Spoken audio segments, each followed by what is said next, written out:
رجب کے مہینوں میں اللہ تعالیٰ کے نبی کو اللہ تعالیٰ نے اپنے پاس بلایا، جس کو ہم معراج کہتے ہیں، شب معراج، لیلۃ المعراج، اور اس کے لیے اہتمام بھی کیا جاتا ہے عبادات کا، خیرات کا۔ یہ اللہ تعالیٰ کی بہت بڑی قدرت میں سے ایک چھوٹا سا نمونہ تھا کہ 3 کپڑوں میں اٹھایا اور سارے خلا کے پردوں کو چاک کروا کے 7 آسمان کے دروازے کھلوا کر سدرۃ المنتہا پہ جبریل کی بھی بس ہو گئی کہ اس کے آگے اتنا بھی اوپر گیا تو جل کے راکھ ہو جاؤں گا، تو اس سے اوپر آپ تشریف لے گئے اور پھر عرش خوشی سے جھوم اٹھا، اہتز عرش الرحمن، عرش خوشی سے یوں جھوم رہا، خوشی میں انسان بے خود ہو کر جھومنے لگ جاتا ہے۔ اللہ کا عرش جھومنے لگا آپ کی آمد پر، اور پہلی ہستی ہیں جن کا قدم اللہ کے عرش پر پڑا، اور اللہ تعالیٰ اور اللہ کے محبوب کے درمیان جتنے نور کے پردے تھے اللہ نے سب ہٹا دیے، اور السلام علیکہ ایھا النبی ورحمۃ اللہ وبرکاتہ۔ اللہ تعالیٰ نے ایسا خوبصورت سلام پیش کیا، تو اللہ کے نبی پہ قربان جاؤں، انہوں نے اپنی امت کو بھی شریک کر لیا، السلام علینا وعلی عباد اللہ الصالحین، اللہ ہمارے اوپر بھی سلام ہو آپ کا، اور جو میری امت کے نیک لوگ ہیں ان پر بھی آپ کا سلام ہو، آپ کی رحمت ہو۔ تو معراج کا واقعہ اسباب کے خلاف ایک انتہائی عجب اللہ کی قدرت ہے، اور اس میں ایک چھوٹی سی بات عرض کروں کہ جب آدمی پس جاتا ہے نا اور کہتا ہے متی نصر اللہ، یا اللہ تیری مدد کہاں ہے، تو پھر اللہ کی طرف سے جواب آتا ہے الا ان نصر اللہ قریب، بے شک میری مدد قریب ہے، آ رہی ہے۔ یہ واقعہ طائف کے بعد پیش آیا ہے، جب آپ بے بس ہو گئے تھے، پتھر کھا کے شدید زخمی ہوئے، پھر آپ مکہ تشریف لائے تو باہر ٹھہر گئے، اندر آنے کی آپ کی سکت نہیں تھی، اور آپ نے زید بن حارثہ کو اخنس بن شریک کے پاس بھیجا کہ مجھے پناہ دو، میں مکہ میں داخل ہونا چاہتا ہوں، تو اس نے انکار کر دیا، کہا میں نہیں پناہ دیتا۔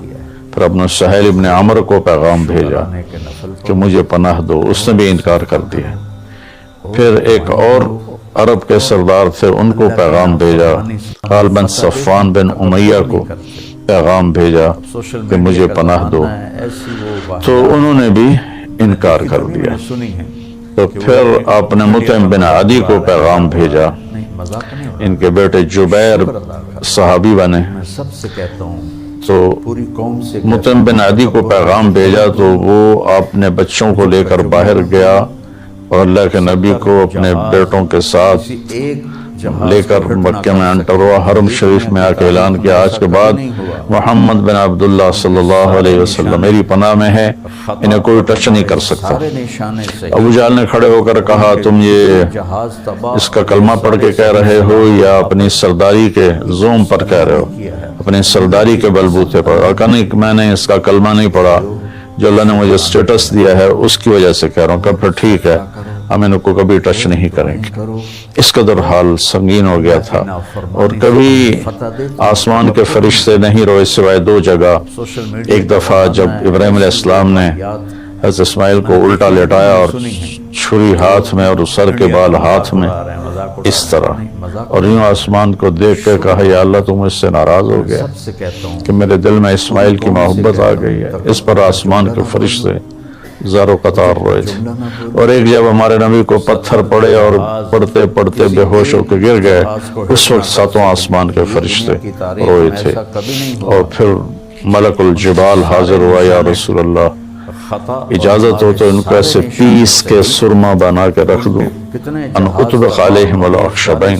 آپ نے کہا نہیں، لا اللہ ان یخرج من اصلابہ من یوحد اللہ، نہیں، اللہ تعالیٰ ان کی نسل میں ایسے پیدا کرے گا جو اللہ کی توحید کو ماننے والے ہوں گے۔ اس تکلیف کے بعد یہ سفر ہوا کہ 27 رجب کو جبرائیل آئے، آسمان سج چکے ہیں، اور ہماری یعنی زبان میں یا ہمارے رواج میں کہ یا رسول اللہ استقبال کے لیے قطاریں لگ گئی ہیں، آپ ان کو لے کر گئے۔ آپ ام ہانی رضی اللہ عنہ، حضرت علی رضی اللہ عنہ کے گھر میں تھی، گھر میں تھے آپ، تو وہاں سے حتیم میں لے گئے، آپ کا سینہ چاک کیا، دوسرے فرشتہ وہ پانی لایا زمزم کا، اس سے آپ کے سینے کو صاف کیا، پھر دل باہر نکالا، اس کو چیرا، اس سے صاف کیا، اور پھر دوبارہ دل کو رکھ دیا، سینے کو بند کر دیا۔ آپ یہ سارا کچھ اپنے ہوش میں دیکھ رہے تھے۔ پھر وہاں سے براق پہ سوار ہوئے۔ براق گدھے سے بڑا قد، خچر سے چھوٹا قد والا ایک جانور تھا، جس پر آپ کو سوار کرایا گیا، اور وہ تھوڑا مستی کرنے لگا تو جبرائیل بولے تو یہ پتہ ہے تیرے اوپر کون سوار ہیں؟ تو اس کے ساتھ ہی وہ ایک دم سر نیچے کر گیا، اور پھر وہاں سے پرواز کی بیت المقدس، اور وہاں آپ نے 2 نفل پڑھے اور ان کو وہیں چھوڑ دیا، اس کو براق کو وہیں چھوڑ دیا۔ وہاں سے پھر سفر شروع ہوا اللہ کی طرف۔ اس سفر کو اللہ نے یوں بیان کیا، سبحان الذی اسری بعبدہ لیلا من المسجد الحرام الى المسجد الاقصى الذي باركنا حوله لنريه من آیاتنا انه هو السمیع العلیم۔ تو اس میں اہل علم کے لیے بڑا خوبصورت نقطہ بھی میرے ذہن میں ہے کہ یہ قرآن کی پہلی سورت ہے جو سبحان مصدر سے شروع ہو رہی ہے، سبحان الذی۔ پھر اس کو آگے لے جا کر اللہ تعالیٰ نے مصدر کے بعد فعل ماضی ہوتا ہے تو سبح للہ ما فی السماوات والارض کے ساتھ شروع کیا، تو مصدر آیا، ماضی آیا، ماضی کے بعد مضارع ہوتا ہے، فیوچر ہوتا ہے، مستقبل ہوتا ہے، تو یسبح للہ ما فی السماوات وما فی الارض الملک القدوس العزیز الحکیم۔ پھر اس کے بعد امر کا صیغہ ہوتا ہے تو سبح اسم ربک الاعلی الذی خلق فسوی۔ یہ قرآن کا اعجاز ہے، قرآن کی خوبصورتی ہے، قرآن کی بلاغت ہے۔ سبحان، سبح، یسبح، سبح، تو اللہ تعالیٰ نے پہلے اپنی پاکیزگی کو بیان کیا کہ جو کچھ کہنے والا ہوں میں سب کچھ کر سکتا ہوں، میرے لیے کوئی مشکل نہیں کہ میں اپنے بندے کو لے کر گیا۔ اللہ آنے جانے سے پاک ہے، لیکن با کا اضافہ یہ بتاتا ہے کہ اللہ تعالیٰ کہہ رہے تھے یوں ہی سمجھو کہ میں اپنے بندے کو خود لے کر گیا اوپر۔ آپ جبرائیل کے کندھوں پر، پروں پر سوار ہو کر نہیں گئے، آپ کا سفر الگ تھا، جبرائیل کا الگ تھا، یہاں تک کہ پہلے آسمان پر پہنچے تو دروازہ کھلا تو آدم علیہ السلام نے استقبال کیا، گلے لگایا، پھر اس سے اوپر گئے تو عیسیٰ علیہ السلام، یحییٰ علیہ السلام، زکریا علیہ السلام نے استقبال کیا، اور سارے آسمان کے فرشتوں نے استقبال کیا۔ پھر اس کے بعد تیسرے آسمان پر گئے تو یوسف علیہ السلام نے استقبال کیا اور سارے فرشتوں نے۔ پھر چوتھے آسمان پر گئے تو یونس علیہ السلام نے اور باقی سارے فرشتوں نے۔ تو پھر پانچویں آسمان پر گئے تو ہارون علیہ السلام اور آسمان کے فرشتے۔ پھر چھٹے آسمان پر گئے تو موسیٰ علیہ السلام اور موسیٰ علیہ السلام کے آسمان کے فرشتے۔ اس دن اللہ نے، میرے سے میں نے پڑھا کہیں نہیں لیکن مجھے لگتا ہے کہ اس دن اللہ تعالیٰ نے سارے فرشتوں کی عبادت کی چھٹی کرا دی ہوگی اور فرمایا ہوگا بس میرے محبوب کا دیدار کرو، استقبال کرو، آج یہی تمہاری عبادت ہے، کہ ہر فرشتہ بے قرار تھا کہ دیدار ہو جائے۔ پھر اب ساتویں آسمان پر گئے، وہاں ایک بیت اللہ تھا، وہاں ایک بزرگ سفید داڑھی والے یوں کر کے بیٹھے ہوئے تھے، یوں کر کے، اور لمبے ان کے بال تھے، لمبی داڑھی تھی، وہ نہیں اٹھے، وہ بیٹھے رہے۔ جب اب قریب آئے تو وہ کھڑے ہوئے اور کہا میرا بیٹا آ گیا۔ پہلے نبیوں نے کہا ہمارے بھائی آ گئے، ہمارے بھائی آ گئے، ہمارے نبی آ گئے۔ اس بزرگ نے کہا میرے بیٹے آ گئے، میرے بیٹے آ گئے۔ تو آپ نے جبرائیل سے پوچھا یہ کون بزرگ ہیں؟ تو انہوں نے فرمایا یہ آپ کے دادا ابراہیم علیہ السلام ہیں۔ اس میں اللہ نے ہمیں سبق دیا کہ بیٹا کتنے ہی عالی مقام پہ چلا جائے، اس کی ذمہ ہے اپنے ماں باپ کا ادب کرے، ان کے پاؤں چھوئے، ان کے سامنے سر جھکا کے چلے، یہ ہواؤں میں اڑ جائے، عرش کو چیر کے اللہ تک پہنچ جائے، پھر بھی باپ کے آگے، ماں کے آگے سر جھکانا ہے۔ اور یہ سبق عملاً اللہ نے امت کو سکھایا پہنچایا کہ اللہ تو جانتے تھے کہ یہ امت اپنے والدین کی کتنی نافرمان ہوگی اور کتنے ماں باپ ہوں گے جو چھپ چھپ کے روئیں گے، کتنی مائیں ہوں گی جو دوپٹے کے پلو میں اپنے آنسو چھپا لیں گی اپنی اولاد کی نافرمانی کی وجہ سے، بدتمیزی کی وجہ سے۔ میرے نبی سے پوچھا گیا یا رسول اللہ قیامت کب آئے گی؟ تو آپ نے فرمایا اللہ کو پتہ ہے، کیا کوئی نشانی فرما دیں؟ ارشاد فرما دیں کہ جب مائیں بیٹیوں کے ہاتھوں ذلیل ہوں گی تو قیامت آئے گی۔ یعنی بیٹے تو کرتے ہی رہتے ہیں، اگر بیٹیاں بھی ماں کو ذلیل کریں گی تو قیامت آ جائے گی۔ تو یہ اتنا بڑا مقدس رشتہ ہے۔ آپ نے فرمایا جس نے اپنے والدین کو دکھ دیا اس پہ اللہ کی لعنت، زمین آسمان کی لعنت، فرشتوں کی لعنت، نہ اس کی نماز قبول ہے نہ روزہ نہ صدقہ۔ اور دوسری طرف آپ نے فرمایا جو صبح صبح ماں باپ کی زیارت کر لے تو صبح سے شام تک جنت کے 2 دروازے اس کے لیے کھل جاتے ہیں۔ نہ حال پوچھا نہ خدمت کی، صرف آ کے زیارت کی محبت کی وجہ سے۔ شام کو آ کے ان کی زیارت کی تو صبح تک جنت کے 2 دروازے اس کے لیے کھلے رہیں گے۔ پھر ان میں کوئی ایک فوت ہو جاتا ہے جو اس ایک کی بھی ایسے کرتا ہے، زیارت کرتا ہے، ایک دروازہ کھلا رہے گا۔ تو یہ اس میں ایک بہت بڑا سبق تھا ماں باپ، چونکہ پہلا قصور تو ماں باپ کا ہے کہ وہ بتاتے ہی نہیں، وہ تعلیم ہی نہیں دلاتے جس سے پتہ چلے کہ ماں باپ کا مقام کیا ہے۔ اس میں ہماری نسل ڈپریشن کا شکار ہوگی۔ تو انہیں کیا پتا باپ کون ہوتا ہے ماں کون ہوتا ہے؟ تو آپ وہاں سے تشریف لے گئے تو سدرۃ المنتہا جہاں بارڈر آ جاتا ہے ان مخلوقات کا، بارڈر پر جبریل نے کہا یا رسول اللہ بس آگے میرے پاس ویزا کوئی نہیں ہے، ایک بالشت بھی اوپر جائے، ایک گٹھ بھی اوپر جاؤں گا تو جل کے راکھ ہو جاؤں گا۔ اللہ نے ایک تخت اتارا، اس سے اپنے محبوب کو بٹھایا اور وہ گئے بلندیوں کو چیرتے ہوئے، اس نے عرش پر جا کر لینڈ کیا، آپ اترے اور میرے اللہ تعالیٰ نے کہا ثم دنا فتدلی فکان قاب قوسین او ادنی۔ اللہ تعالیٰ نے اپنے محبوب کو اپنے قریب کر لیا، اتنا قریب کیا کہ فاصلے مٹ گئے، فاصلے مٹ گئے۔ تو بھائیو پھر لمبا واقعہ ہے، لوگ آج کل اتنا لمبا سنتے بھی نہیں ہیں، تو میں صرف جانے کا بتا دیتا ہوں۔ واپسی کا بھی پورا ایک کہانی ہے، جنت دکھائی، جہنم دکھائی، جنتی دکھائے، جہنمی دکھائے، سارا کچھ دکھایا، سود خور دکھائے، بے نمازی دکھائے، نمازی دکھائے، اپنے سب کو اپنی آنکھوں سے دیکھا، جہنم کو بھڑکتے دیکھا، جنت کو چمکتے دیکھا، جہنم کو دہکتے دیکھا اور جنت کو مہکتے دیکھا۔ یہ سب کچھ آپ نے اپنی آنکھوں سے دیکھا اور پھر آپ واپس تشریف لائے۔ تو جب آپ پہنچے تو ابھی رات کا حصہ باقی تھا اور رات گزری نہیں تھی جب آپ اتنی بڑی کائنات کا سفر کر کے واپس تشریف لائے۔ تو اس میں ایک بڑا سبق ہے، وہ یہ ہے کہ اللہ نے اپنے نبی کا ہاتھ پکڑا اور اپنی ذات تک پہنچا دیا۔ ہم اپنا ہاتھ اللہ کے نبی کے ہاتھ میں دے دیں تو ہم بھی اللہ کی ذات تک ہماری بھی پہنچ ہو جائے گی۔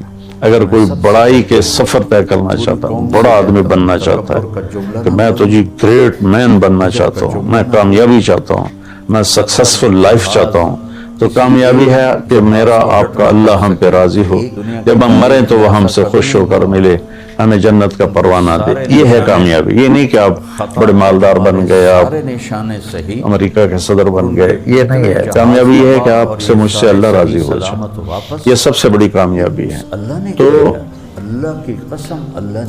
اللہ تعالیٰ کے نبی کے ہاتھوں میں ہاتھ دے تو اللہ تک پہنچائی آسان ہو جائے گی۔ ایک واقعہ سنا کے ختم کرتا ہوں۔ ایک بدو آیا، کہنے لگا ہے محمد، آپ نے کہا جی۔ آپ بدتمیزی کا جواب بدتمیزی سے نہیں پیار سے دیتے، جی تیری 3 باتیں بڑی عجیب ہیں۔ آپ نے کہا کیا؟ تو کہتا ہم باپ دادے کا دین چھوڑ کے تیرے دین پہ آ جائیں گے، ہم کیوں چھوڑیں باپ دادے کا دین؟ کہا اچھا، اور تو کہتا ہے کہ ہم مر کے مٹی ہو جائیں گے اور پھر دوبارہ زندہ کیے جائیں گے۔ اچھا، اور تو کہتا ہے 100 عرب کو تیری امت فتح کر لے گی، ایران اور یورپ کو بھی تیری امت فتح کر لے گی۔ تو یہ کئی بچوں والی باتیں کہا، ان کو روٹی نہیں ملتی اور یہ سنا رہا ہے ان کو کہ اس سے کیسر اور کسرا 2 بڑے بلاک تھے اس وقت۔ تو آپ نے مسکرا کے فرمایا انشاءاللہ تیری عمر لمبی ہوگی تو دیکھے گا کہ سارا عرب و عجم میرا کلمہ پڑھے گا. پھر تو دیکھے گا کہ سارا عرب و عجم یہاں مدینہ ڈھک کے آئے گا. اور پھر تو دیکھے گا کہ اللہ تعالیٰ قیامت کے دن تجھے بھی کھڑا کرے گا, مجھے بھی کھڑا کرے گا, اور میں تیرا ہاتھ پکڑ کے تجھے یاد دلاؤں گا کہ ہو گیا یہ زندہ ہونا کہ نہیں ہوا. تو جہاز کسی وہ کہنے لگا نہیں میں نہیں مانتا, ہٹ نہ کر سکیں, یہ دنیا کی تاریخ میں چلا گیا. کبھی نہیں ہوا. اس نے پھر ابوبکر صدیق کے دور میں دیکھا سارا عرب فتح ہو گیا. کہنے لگا پہلی بات تو پوری ہوگی, ساری قوم نے کلمہ پڑھ لیا. کتنے جہاز حضرت عمر کا زمانہ آیا تو کیسر اور کسرا پٹ گئے تو کہنے لگا دوئی گل بھی پوری ہوگی, ہن باویں تری ہو ہی نہ جاوے کدائیں, چلیے بھائی کلمہ پڑھیے. تو وہ وہاں سے اپنے علاقے سے آیا, حضرت عمر کے دربار میں آ کر اس نے کلمہ پڑھا. جب وہ آپ کی محفل میں آتا آپ اس کے لیے کھڑے ہو جاتے, بڑا اکرام کرتے. تو ایک دفعہ فرمایا کہ تم دیکھتے ہو میں اس بدو کا بڑا اکرام کرتا ہوں. میں اس محفل میں تھا جس میں اللہ کے نبی نے کہا تھا کہ رہے گی تیسری بات تو تیرا ہاتھ پکڑ کے بتاؤں گا کہ ہوئی کہ نہیں ہوئی, ہم مر کے زندہ ہوئے ہیں کہ نہیں ہوئے. اور قیامت کا دن جس کا ہاتھ, سب سے کہتا ہوں, پوری قوم سے کہتا ہوں, تکبر کا جملہ نہ بولو, عجب کا جملہ نہ بولو. 70 جہاز کسی ایک جہاز کو ہٹ نہ کر سکیں, یہ دنیا کی تاریخ میں ایسا کبھی نہیں ہوا. ان کے سارے نشانے خطا اور ہمارے سارے نشانے صحیح, اور ان کے کتنے جہاز تباہ اور یہ سارے صحیح سلامت واپس. یہ اللہ نے کیا ہے, اللہ کی قسم اللہ نے کیا ہے. شکرانے کے نفل پڑھو اور صدقہ کرو اور دعائیں کرو, اور اللہ کی نافرمانی سے ہمیں فتح دے تو ہم تکبر نہیں کرتے. سوشل میڈیا کا زمانہ ہے, ایسی وہ واقعات میں نے دیکھی تو نہیں, میں نے سنی ہے کہ وہ انڈیا کا مذاق اڑا رہے ہیں, مذاق اڑا رہے ہیں. نہیں, مذاق نہیں اڑا رہے, شکر اللہ کا. میں سب سے کہتا ہوں, پوری قوم سے کہتا ہوں, تکبر کا جملہ نہ بولو, عجب کا جملہ نہ بولو. 70 جہاز کسی ایک جہاز کو ہٹ نہ کر سکیں, یہ دنیا کی تاریخ میں ایسا کبھی نہیں ہوا. ان کے سارے نشانے خطا اور ہمارے سارے نشانے صحیح, اور ان کے کتنے جہاز تباہ اور یہ سارے صحیح سلامت واپس. یہ اس اللہ نے کیا ہے, اللہ کی قسم اللہ نے کیا ہے. بھائیو, شکرانے کے نفل پڑھو اور صدقہ کرو اور دعائیں کرو, اور اللہ کی نافرمانی سے